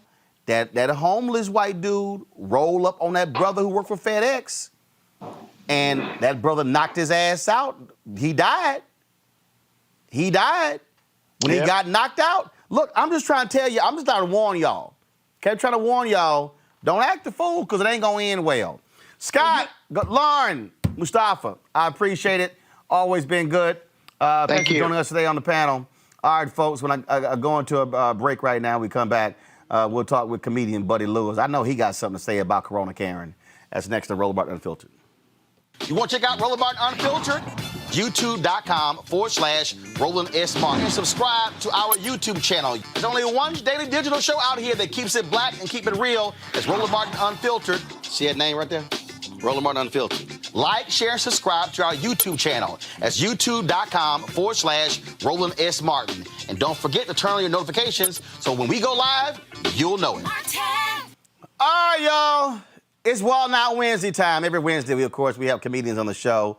And today, we felt sorry for faux comedians. So welcome Buddy Lewis to the show. Hey, Roland. Well, so we wanted to welcome comedians. You really got you really got the golf towel. You really got. I'm quarantining in my house. You're quarantining. First of all, is that a golf towel or is it a dish rag around your mouth? It's both. It's a homemade golf towel mask. That's just pitiful. That's just pitiful. I know you had something to say about Corona Karen. Man, first of all, it's Cheese Biscuit Betty. All right. And let me tell you something. I understand why she was upset. I do get it. I understand why the white woman was upset. Listen, if you order cheese biscuits, you want them hot. Look, ain't nothing worse than a cold cheese biscuit. Red Lobster. But I'm telling, but that sister, when she smacked in her face, Tiffany went to a whole new level. Hey, listen. Hey, let me tell you something. I don't know if you noticed this, Roland, but every time white folks start getting their ass whooped, they start asking questions. You ever notice that? What's going on? Why is this happening? What are you doing? You should have been asking them questions before you got your ass whooped. I don't understand why they start asking questions. I don't understand what makes somebody think if I spit on you or I swing on you, nothing gonna happen. Hey man, I don't know where these white folks get that from. I don't, especially when they swinging on people of color. I'm gonna tell you something, man. I'm gonna tell you. Did you see the one where the chick was on the bus with the white girl? Oh yeah, I'm looking for the video right now. I'm looking for it right now. Dog. Knocked her. And she had the crazy eyes too. She had dog. When I say she knocked the hell out of her, look, man. Again, I just keep telling these people, man. Look, if y'all, I'm saying, look. We got this segment, especially for these crazy people who are out here swinging on folk, and they want to become YouTube stars. Yeah, you about to become a star because we gonna play that video every time.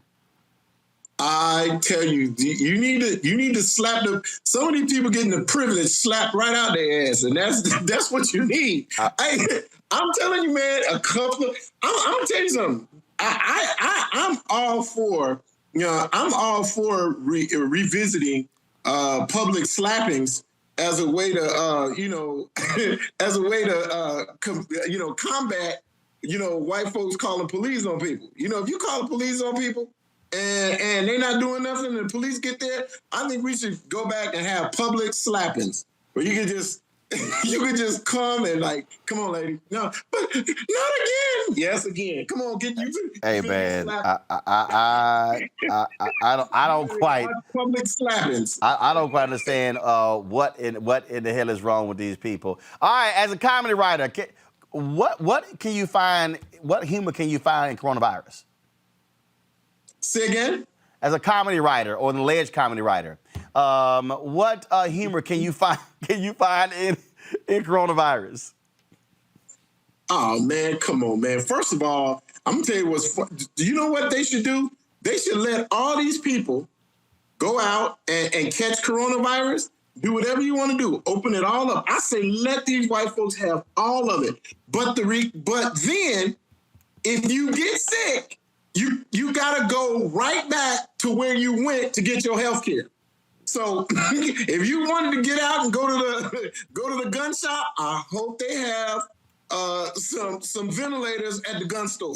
If you wanted to go out and you wanted to go to Applebee's, I hope they have some IV bags at that restaurant for you to use, because you shouldn't be able to take up other people who got sick on the humbug trying to do right, but you want to be, you want to get out there and you got stuff to do. Well, get your health care from where you got stuff to do. See, that's all you got to do. I tell you what, when you tell a person you got to go to the Waffle House to get to get some health care. Hey, look, that's why I say if they want to all hang out together and then just lose themselves, go on right ahead. Go on right ahead. Okay. Go right ahead, man. And you know what else I'm tired of, Roland? I'm tired of these dumbass conspiracy people too. If someone else sends me another conspiracy theory about what's going on, I'm like, first of all, brother, you got to understand a conspiracy theory is really just for an ignorant ass person to come up with an excuse for something they fear or don't understand. Yeah, conspiracy theory. That's Donald Trump and Obama. That's Donald Trump and everything. That's Trump and Obamagate. Yes, exactly. How Obama got anything to do with this? He's sitting home going, Michelle, you see this? You see this fool? First of all, Trump is just so stupid, man. I don't get it. And anybody playing that much golf can't be doing nothing. I know, because I play golf. Here's my biggest deal. My biggest deal is you got to be a fool to admit you voted for that fool. Listen, hey, and now, Roland, all of these people that didn't want Obamacare, now they sitting with looking around asking somebody to help them with their health care. I'm like, fools, you had an opportunity to get in, and especially some of these senators now who are watching all of their people in their districts dying from COVID, and it's like, where are they gonna go? Who's gonna pay for this? Hey, you see, if you would have had some Obamacare, you might have been able to take care of this. But I say, if you didn't want Obamacare and you get COVID sick, I think you need to go back wherever it is you were going to originally to try and find some health care, or whatever it was you were trying to get. Instead of having Obamacare, go there and see if they can take care of your ass. That's what I'm saying. I tell you what, some of these people gonna be, I'm telling you, it's gonna be a doggone shame when you have to go to the Cracker Barrel to get, when you gotta go to the Cracker Barrel to get you some get you something that'll a virus, a vaccine at the Cracker Barrel. I don't get these crazy people. I don't get them. Nuts. Doug, no. How about the fools who were outside demanding they reopen the gyms and they were doing push-ups and sit-ups? And I'm like, you know, y'all are doing that not in a gym. You don't need a gym open to do some push-ups and some sit-ups. You can do that at your house. These fools were outside. They were outside on the sidewalk exercising to demand you open the gyms. Bro, I'm telling you, if these fools want jobs lifting stuff, why don't you go volunteer at the hospital with no mask and throw them cadavers in the back of trucks? No. How about the people complaining about stuff not being open at rallies with masks on? Yeah, bro, this don't make no sense. That's why stuff not open, because you gotta wait. These people are insane, man. I can't with them. I'm sick of these. I'm about sick of these COVID people. They got enough energy to walk down to a courthouse and march. Hold up, with guns. With a gun. So let me tell you. I saw one dude, this fool had an anti-tank missile on his back. I'm like, how often are you encountering tanks in your neighborhood? Well, see, that's what I say. They should use that as tissue, as tissue.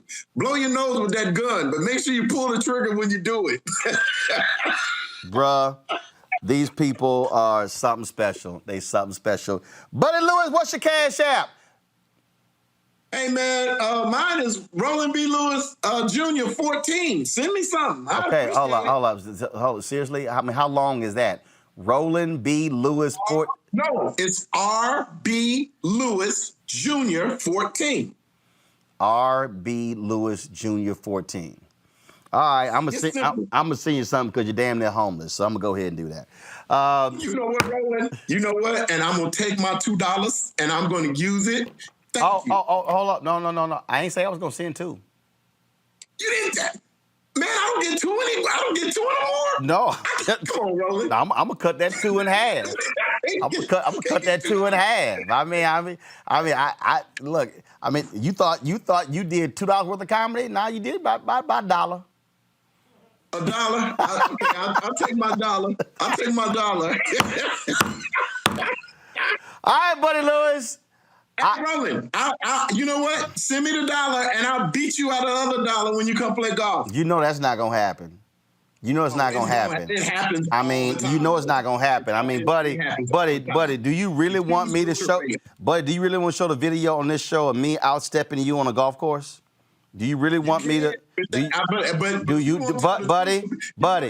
Some Trump fake news. Buddy, do some Trump fake news on that video. Buddy, you know doggone well. First of all, everybody has seen it. We posted it out there. It's on social media. You couldn't even do a 360 turn. You did a 180.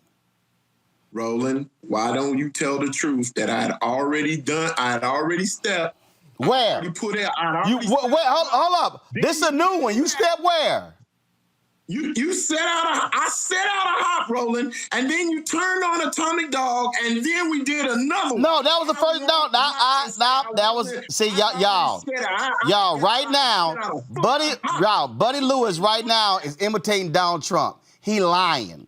Y'all, Buddy lying right now. And see, luckily we have a witness because Chris Spencer was the one shooting the video. And the reality is we had not hopped before. You know what? That video picks up like this video. You don't see what happened inside the store. You picking up the stepping as it it was just like that video. Chris started videotaping after they got out the store. That's the reality of what the video. Buddy, we were not in a store. We were on a golf course. What? See, right now your lie. See, buddy, your lie is breaking down before our very eyes because you say in a store and. No. I said it's like the video in the store.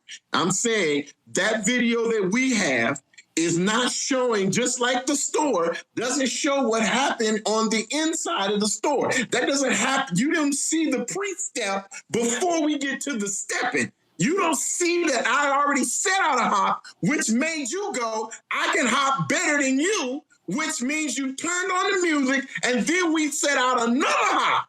So I had done two. So I was already better than you because I had done 2 hops. Ladies and gentlemen, this is the beginning of the video. Oh, he ain't gonna put on Atomic Dog because Buddy's don't make it. I said, you think I'm worried?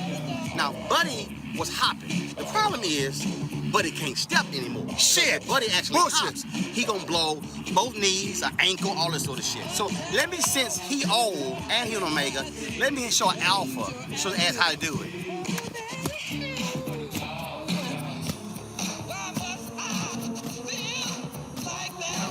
Get it, buddy. Give him that kick, buddy. Y'all see that? Y'all see that? See, he can't spin. Look at him. He's done. He stopped halfway.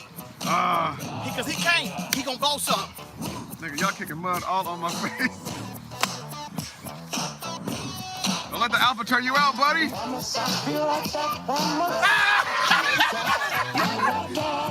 I told him Alpha's his daddy. Fuck that.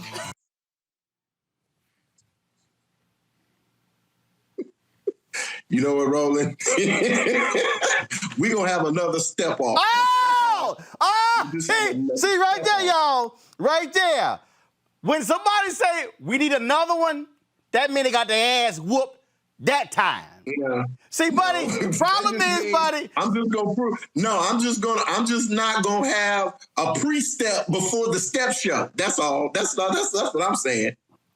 Is that how it is? That how it is? That how it is? Yeah. That how it is? Because see, right now, you really mad. You're really mad because you got busted lying. You were sitting here lying. You were sitting there lying. And see, what you didn't realize the video started at the beginning of the conversation. See, you thought the video started like in the middle of, Roland. Go all ahead. I'm saying is, bro, I had already set out a hot because Atomic Dog was playing. Then you said, let me show you how to do it. And see, right there. Y'all, let's do it now. Ladies and gentlemen, ladies and gentlemen, I told y'all you should never trust these lying Omegas, because because matter of fact, buddy, don't even trust the lying Omegas, because right there, y'all, he lying. But buddy, I'ma leave you with this one, buddy, because see, I ain't quite sure you can do all this. Hit it.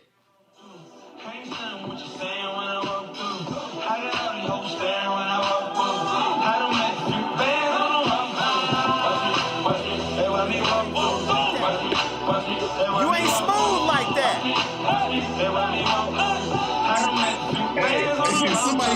You ain't even smooth like that. But buddy, you ain't got, buddy, there's nothing about you that's even close to that. You can't flow like that. The only thing you can acknowledge that you are similar to that is your first name is Roland. That's it. Nothing else. Nothing else. I think I'm done. Y'all, what's your Cash App again? Because, see, now they going to feel sorry for you and send you some money after you got your ass whooped all up on the show. Gone. Whatever. What is it? Lewis RB Lewis Jr. 85? 14. What is it? 14. RB Lewis Jr. 14. That's right. Ladies and gentlemen, please send Buddy some money to his Cash App in order for him to go. In order for him to go get a massage, in order for him to be able to spin a 360 like that, because his hips are tight, the knees are tight, and he can't spin like that because this is how Buddy spin. He got to spin. He got to hit it twice. He can't just spin once. He can't. Boom. He can't do it. First of all, I had on some great cleats. That's another thing. I had on golf cleats. Kind of hard to spin in golf cleats. Just for everybody watching, my ass had on some spikes too.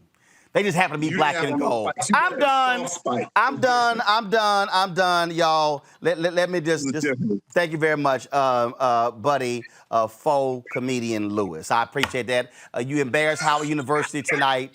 All the Howard Bison out there. All the Howard Bison are saying he went to Hampton. All right, we out. Now you're cutting low. Now you're cutting below the belt. And I know you can't reach too far below your belt. First of all, you don't even own belts anymore. Get off my phone. You don't even own belts anymore. You got all expandable Hagar shorts. I'm out. I'll let you tell it. I'm out. All right, y'all. We're going to end the show here.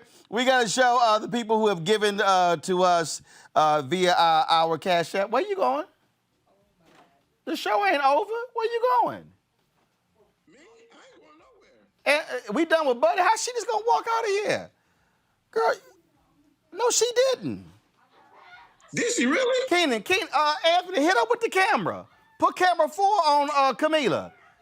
She better walk her ass out like the show over. Right there. Where you go?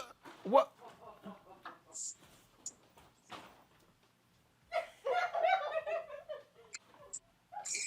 That's my Cash App. And she also went to Howard. What the hell is that with y'all Howard people? We the Bison. Okay? You know what y'all gonna be? Y'all gonna be unemployed. You're going to be unemployed. She gonna be. Tyson can find a job. She gonna be calling Buddy Tyson Lewis. Gonna get a job. Yeah, not with that Tyson one. Gonna get a job. Yeah, not with that $1. Not with that $1 on your Cash App. All right, here are the people contribute to our Bring the Funk fan club. Buddy didn't because he broke. Shout out to Amy Lewis. Ain't no relation to Buddy Lewis. Amy Lewis, Beverly Hunt, Claude Brown, Curtis Jones, DeMarcus Streeter, Demario Green, Dominique Black, Eunice Haynes, James Rivera, John Wilson, Jonathan Roberts, Catherine Daniels, Keith Joseph, LaShawn Hardy, Laurie Steiger, Loretta Johnson, Margaret Grooms, Melba Pete, Mildred Pittman, Myra Campbell, Nelson, Igene, Pamela Shervington, Quintina Bogani, Reginald Wright, Richard Bailey, Richard Bird, Russell Celestine, Sylvia Terry, Trading for Profits LLC, Virginia Mucker, Wayne Lockett, William Morris. If y'all want to join our Bring the Funk fan club, all you got to do, go to RolandMartinUnfiltered.com, Cash App, $RM Unfiltered. PayPal, you got the number right there as well, paypal.me/RMartinUnfiltered. And, of course, you can mail us New Vision Media in Inc., 1625 K Street, North NW for Northwest, Suite 400, Washington, D.C., 2006. You can also give right there on YouTube. All right, folks, I got to go. I'll see you guys tomorrow. Teddy Riley, I had to have some dental work. That's why he didn't join us today, so we're trying to reschedule him for Friday. All right, I'll see y'all. Yes, I'm representing my man, Jackie Robinson, Brooklyn Dollars. That's the only way you see me wearing any jersey other than the Astros. I got to go. Holla!